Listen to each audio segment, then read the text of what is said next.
Assalamualaikum warahmatullahi wabarakatuh. Bismillahirrahmanirrahim. Alhamdulillahirabbil alamin wal aqibatul muttaqin. Asyhadu alla ilaha illallah wa asyhadu anna Muhammadan abduhu wa rasuluh, amma ba'd. Saudaraku semuanya, pada kesempatan kali ini akan saya sampaikan fikih kurban. Fikih kurban Idul Adha adalah hukum yang perlu kita pahami sebelum menunaikan ibadah di bulan Zulhijjah. Untuk menjalani sebuah perintah Allah tidak bisa sembarangan dilakukan sesuka hati kita. Namun ada langkah-langkah yang perlu dipahami. Saudaraku semuanya, arti peristiwa kurban Idul Adha, fikih kurban tercatat sebagai sunnah yang sangat dianjurkan, bentuk rasa syukur seorang hamba kepada Allah Subhanahu wa Ta'ala. Ibadah ini bermula dari peristiwa sejarah Nabi Ibrahim dan Nabi Ismail.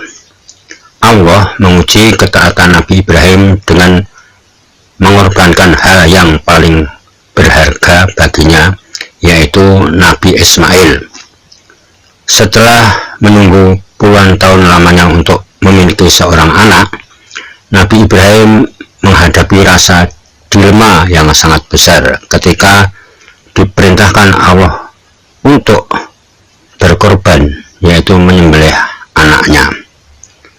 Saudaraku semuanya, walau cinta kepada anaknya begitu dalam, namun kecintaan Nabi Ibrahim kepada Allah jauh lebih besar.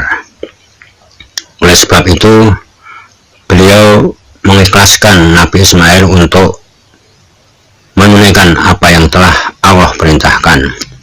Kemudian Allah mengganti Nabi Ismail dengan seekor domba kibas yang begitu besar.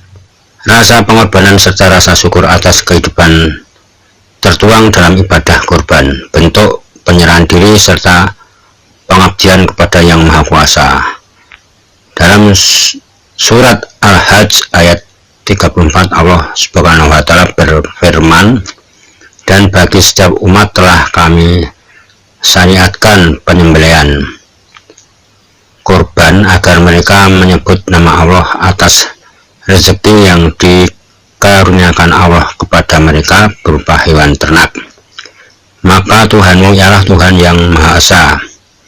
Karena itu berserah dirilah kamu kepadanya dan sampaikanlah Muhammad kabar gembira kepada orang-orang yang tunduk patuh kepada Allah."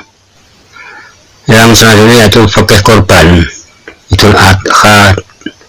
Mesti harus ada tata caranya. Menyembelih hewan kurban telah disyariatkan sebagai simbol pengorbanan kepada Allah. Selain itu, menyembelih hewan kurban juga memiliki nilai ibadah secara sosial kepada masyarakat. Dari daging kurban yang disembelih, umat muslim dapat menjaga silaturahmi satu sama lain, berbagi kegembiraan kepada keluarga, kerabat maupun saudara sesama muslim. Daging kurban yang dibagikan kepada kaum fakir dan miskin juga dapat mempertipis gap antara orang kaya dan orang miskin, sebab semua memakan daging yang sama di hari perayaan yang sama, yaitu Idul Adha. Di sini Aisyah radhiyallahu anhu menceritakan bahwa Nabi Shallallahu alaihi wasallam, "Tidaklah anak Adam melakukan suatu amalan pada hari Nahr atau Idul Adha yang lebih dicintai Allah melebihi mengalirkan darah kurban, maka hendaknya kalian merasa senang karenanya." Hadis ini diriwayatkan oleh Tirmidzi, Ibnu Majah, dan Al-Hakim. Sedang menurut jumhur ulama, kurban hukumnya sunnah muakkad bagi yang mampu Assalamualaikum warahmatullahi wabarakatuh. Bismillahirrahmanirrahim. Alhamdulillahirabbil alamin wal aqibatu lil muttaqin. Asyhadu alla ilaha illallah wa asyhadu anna Muhammadan abduhu wa rasuluh, amma ba'd. Saudaraku semuanya, pada kesempatan kali ini akan saya sampaikan fikih kurban. Fikih kurban Idul Adha adalah hukum yang perlu kita pahami sebelum menunaikan ibadah di bulan Zulhijjah. Untuk menjalani sebuah perintah Allah tidak bisa sembarangan dilakukan sesuka hati kita. Namun ada langkah-langkah yang perlu dipahami. Saudaraku semuanya, arti peristiwa kurban Idul Adha, fikih kurban tercatat sebagai sunnah yang sangat dianjurkan, bentuk rasa syukur seorang hamba kepada Allah Subhanahu wa Ta'ala.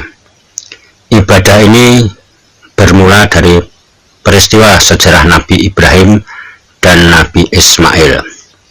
Allah menguji ketaatan Nabi Ibrahim dengan mengorbankan hal yang paling berharga baginya, yaitu Nabi Ismail. Setelah menunggu puluhan tahun lamanya untuk memiliki seorang anak, Nabi Ibrahim menghadapi rasa dilema yang sangat besar ketika diperintahkan Allah untuk berkorban, yaitu menyembelih anaknya. Saudaraku semuanya, walau cinta kepada anaknya begitu dalam, namun kecintaan Nabi Ibrahim kepada Allah jauh lebih besar. Oleh sebab itu, beliau mengikhlaskan Nabi Ismail untuk menunaikan apa yang telah Allah perintah.